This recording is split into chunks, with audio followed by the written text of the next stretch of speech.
Welcome to study physics.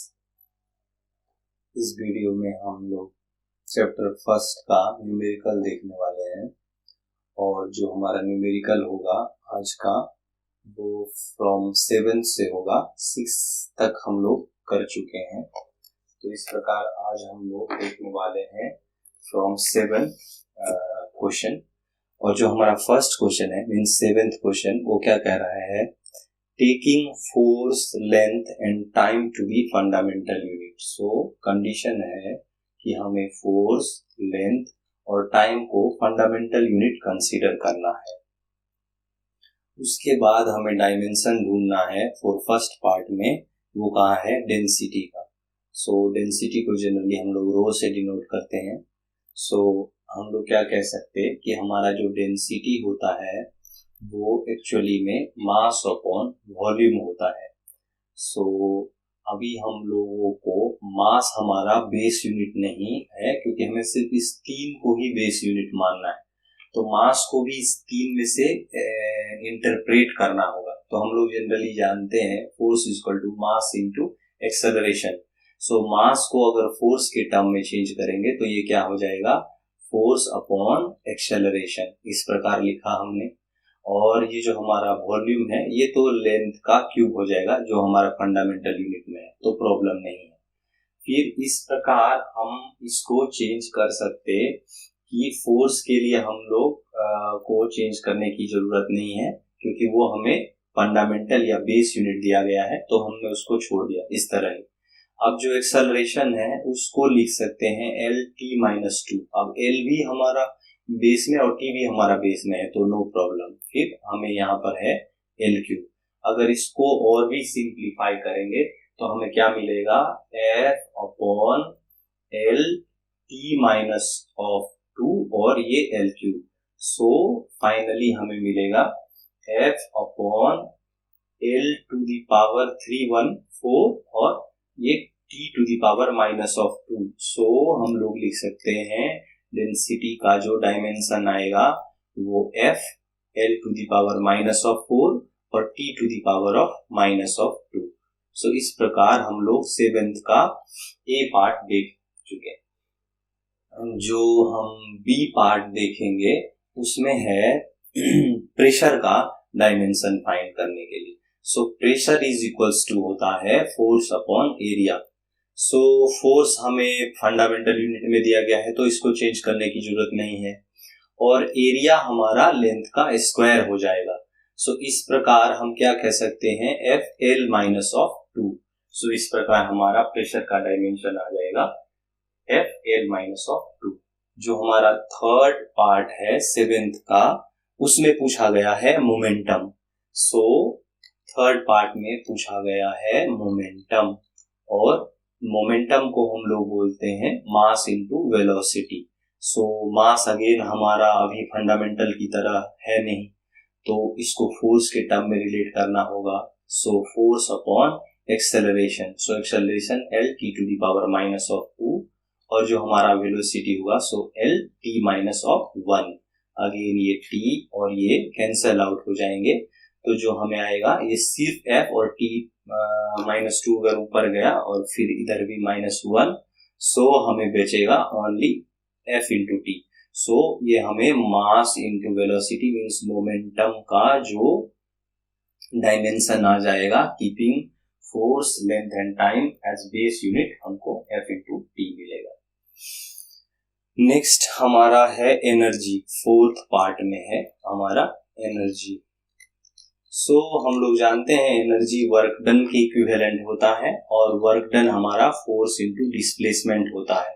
So force के लिए हमें चेंज करने की जरूरत नहीं, और डिस्प्लेसमेंट हमारा L। सो एनर्जी का डायमेंशन हम लोग F इंटू L कैसे, F और L बोल सकते हैं। नेक्स्ट जो है हमारा वो है क्वेश्चन नंबर 8। सो हम 8th में देखेंगे, यहाँ पर पूछ रहा है suppose the acceleration due to gravity at a place is. So हमें acceleration due to gravity at कोई प्लेस दिया गया है, G = 10 metre per second square, और इसे पूछ रहा है कि इसका वैल्यू जी का वैल्यू क्या होगा जब ये हमें चेंज करके लाना है सेंटीमीटर पर मिनट स्क्वायर के टर्म में, अगर इसको लाना है तो ओके, इसको हम लोग देखते हैं। देखिए G is equal to 10 metre, so इसको हम इस प्रकार लिख सकते हैं 10 और metre, 1 metre means 100 centimetre. So ये हमारा सेंटीमीटर का पार्ट कवर हो गया। अब जो हमारे पास सेकेंड है उसको मिनट में चेंज करना है, सो 1 सेकेंड को हम लोग लिख सकते हैं 1/60 मिनट। सो इसका स्क्वायर करना होगा, तब ये हमारा टोटल टर्म बन जाएगा इस प्रकार से। तो हम लोग यहाँ पर अब इसको सिंप्लीफाई करेंगे तो हमारा आंसर आ जाएगा। तो इस प्रकार देखिए कि हमें क्या मिला, 10 into 100, सो 10 into 100 कितना हो जाएगा हमारे पास, ये 1000 सेंटीमीटर, ये वाला पार्ट 1000 सेंटीमीटर बन जाएगा। और ये 1/60 into 60, ये ऊपर आ करके हमारे पास हो जाएगा 3600। सो बाय में 1 ही बचेगा और तो कुछ नहीं बचेगा।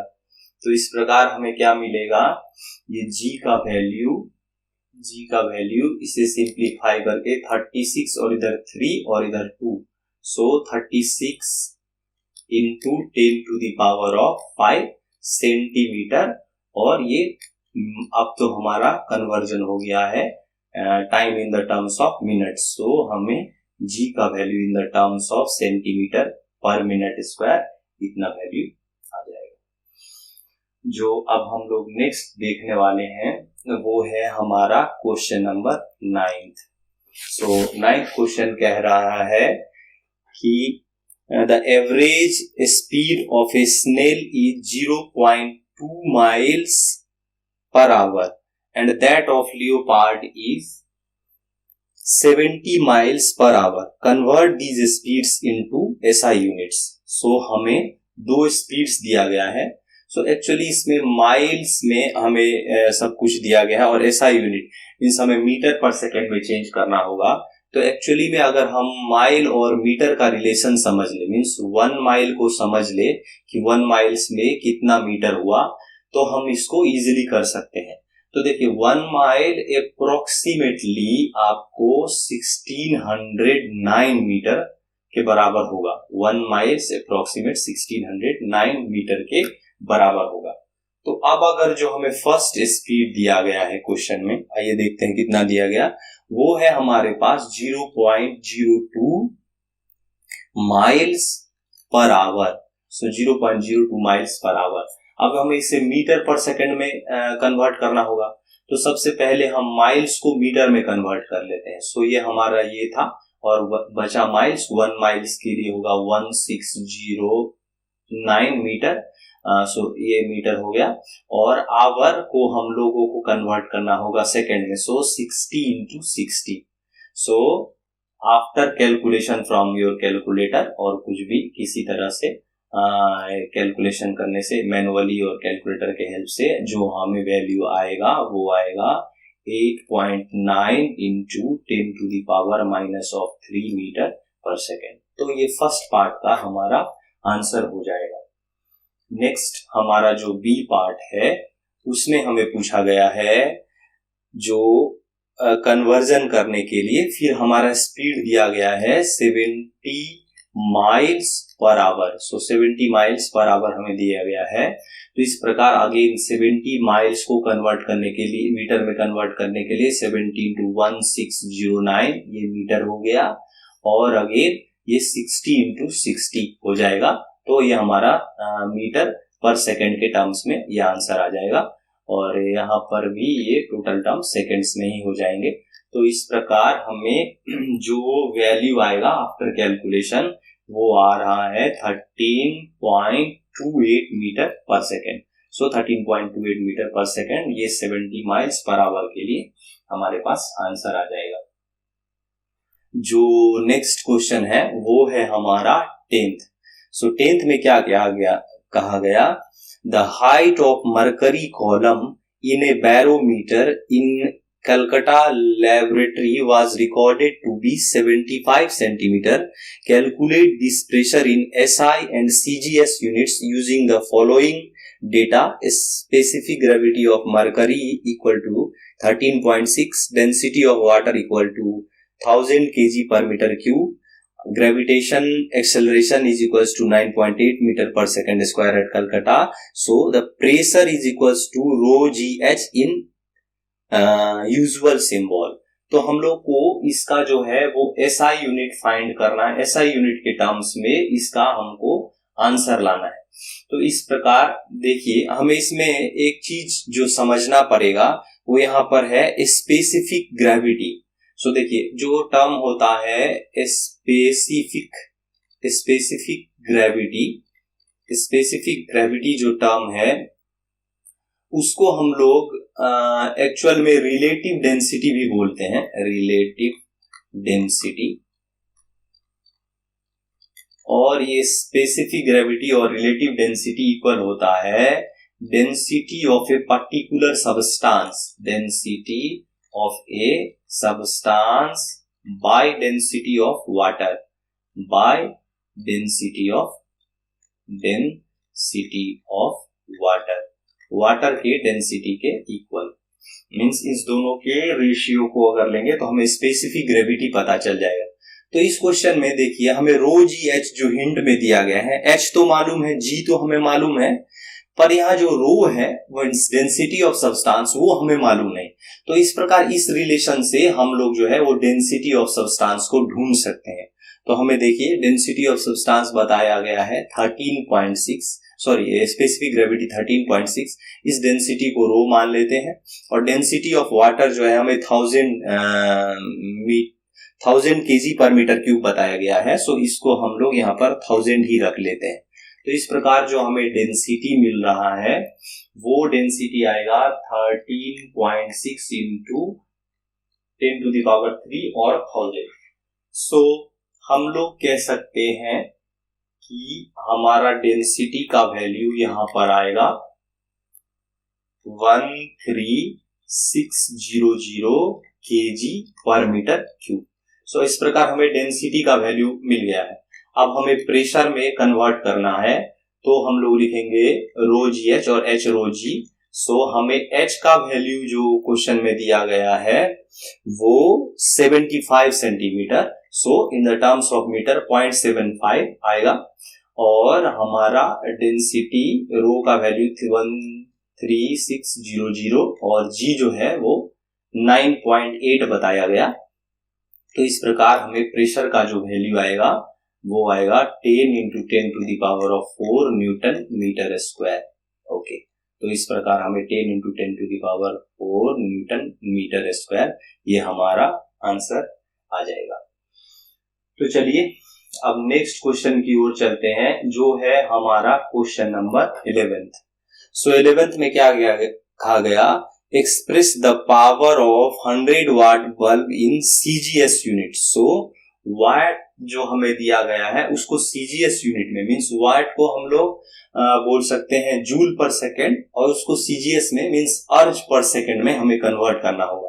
सो यहाँ पर हमें दिया गया है पावर ऑफ बल्ब जो है वो 100 वाट और हमारे पास एक कॉन्सेप्ट पता है कि 1 वाट जो होता है वो 1 जूल पर सेकेंड है. So 1 watt is equals to 1 joule per second. तो यहाँ जो हमें 100 वाट दिया गया है इस 100 वाट को हम लोग बोल सकते हैं 100 जूल पर सेकेंड. इतना होगा, 100 जूल पर सेकेंड के इक्विवेलेंट होगा. अब एक और भी चीज हमें समझना है, ये हमारा फर्स्ट पीक पॉइंट था इसमें, और एक पीक पॉइंट ये है समझने के लिए peak point. So second peak point क्या है, जो हमारा 1 जूल होगा वो होगा 10⁻⁷ डाइन के बराबर होगा. 1 जूल जो होगा वो 10⁻⁷ डाइन के बराबर होगा.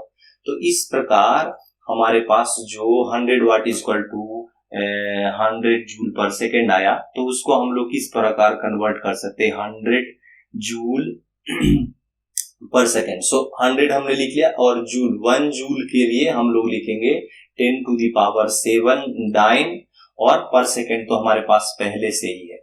तो डाइन पर सेकेंड का जो ही होता है उसको ही हम लोग अर्ज कहते हैं, मीन्स छोटे यूनिट में, सीजीएस यूनिट में। तो इस प्रकार जो 100 वैट आ जाएगा वो इक्वल्स हो जाएगा आपको 10⁻7 और ये पर 2, सो 9 अर्ज पर सेकेंड। सो ये हमारा वैल्यू आ जाएगा in terms of CGS unit, ये सीजीएस यूनिट में हमारा वैल्यू आ जाएगा। तो इस प्रकार हमने 11th भी कर लिया। जो नेक्स्ट हमारा क्वेश्चन है 12th। इस 12th में क्या कहा गया, the normal duration of ISC physics practical period in Indian college is 100 minutes. Express this period in microcentury, and 1 microcentury is equals to 10⁻⁻6 into 100 years. How many microcentury did you sleep yesterday? Yes, sleep yesterday। और हमें कहा गया पहले में express the period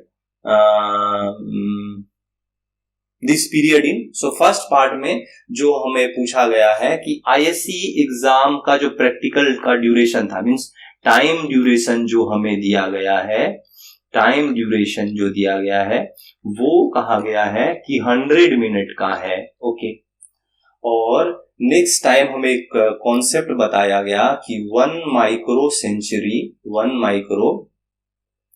century is equals to कहा गया है 10⁻⁻6 into 100 years। तो इसको हम इस प्रकार भी लिख सकते हैं 10⁴ years के। सो आप पूछा गया कि इस को आपको माइक्रो सेंचुरी के टर्म्स में आपको आइडेंटिफाई करना है। तो अगर हम लोग इस माइक्रो सेंचुरी को थोड़ा सा सिंप्लीफाई करेंगे, एमसी माइक्रो सेंचुरी, सो यहाँ पर ये कितना आएगा 10⁴ और यहाँ पर है ईयर्स। तो इसको हम टाइम को मिनट के टर्म्स में कन्वर्ट कर रहे हैं। तो यहाँ पर ईयर में 365 डेज और 1 डेज 24 आवर, 1 आवर 60 मिनट्स। सो अब ये 1 माइक्रो सेंचुरी में इतने मिनट्स होंगे, 1 माइक्रो सेंचुरी में इतने मिनट्स होंगे। तो अब जो हमें आंसर लाना है in the terms of micro century, so हमें ढूंढना होगा कि exam duration in micro century. So exam duration in micro century में हमें ढूंढना है। So exam duration in micro century क्या होगा, हमारा जो ड्यूरेशन था वो 100 मिनट का था, और जो 1 माइक्रो सेंचुरी है उसमें इतने मिनट होंगे, मींस कितने 365 into 24 into 60 into 10⁴, इतने मिनट होंगे। तो मींस कितना माइक्रो सेंचुरी हमने इसमें लिया ये हमें बताएगा। मींस ये भी मिनट में आ गया, ये भी मिनट कैंसिल, ये हमें सिर्फ एक नंबर देगा, जो नंबर आएगा in the terms of micro century.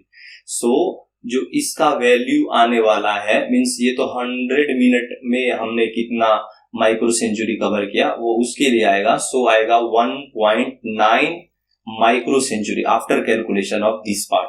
So 100 minutes जो हमारा टाइम ड्यूरेशन था एग्जाम का, उसमें इतने माइक्रो सेंचुरी आ जाएंगे। इस प्रकार से ये हमारा फर्स्ट पार्ट का आंसर होगा। और जो सेकेंड पार्ट हमें पूछा गया है कि आप यस्टरडे कितने नाइट सोए, तो हम अगर उसको 7 कंसीडर करें, सपोज किसी ने 6 आवर, किसी ने 7 आवर या किसी ने 8 आवर भी स्लीप लिए होंगे, हम में से किसी ने भी, तो हमें क्या करना पड़ेगा, फर्स्ट ऑफ ऑल 8 आवर को हमें क्या करना पड़ेगा, 8 into आवर को 60, तो ये हमारा टोटल इतना मिनट हो गया। अगेन इतने मिनट में कितने माइक्रो सेंचुरी होंगे, तो हमें इसको करना पड़ेगा 365 24 60 into 10⁴, तो इतने माइक्रो सेंचुरी, ये जो भी कैलकुलेट करके आएंगे अलग अलग के लिए, अगर 6 रखेंगे तो और आएगा, 7 रखेंगे तो कुछ और वैल्यू आएगा। इस प्रकार जिसका जो स्लीप टाइम होगा वो हम कैलकुलेट कर सकते हैं। ओके फाइन, तो आज हम लोग यहाँ तक रोकते हैं 12th पे। और अगर आपको हमारा ये प्रयास अच्छा लगता हो तो हम एक रिक्वेस्ट करते हैं आप सबसे कि हमें प्रोत्साहन के लिए थोड़ा सपोर्ट करें, हेल्प करें, ताकि हम इस प्रकार की और भी चीज कर पाए और आज क्योंकि सब कुछ मोटिवेशन से है, अगर मैं मोटिवेटेड हो पाऊंगा तो मुझे करने के लिए और भी मन करेगा और भी प्रयास करूंगा। So please help, support, like, subscribe, share. Thank you.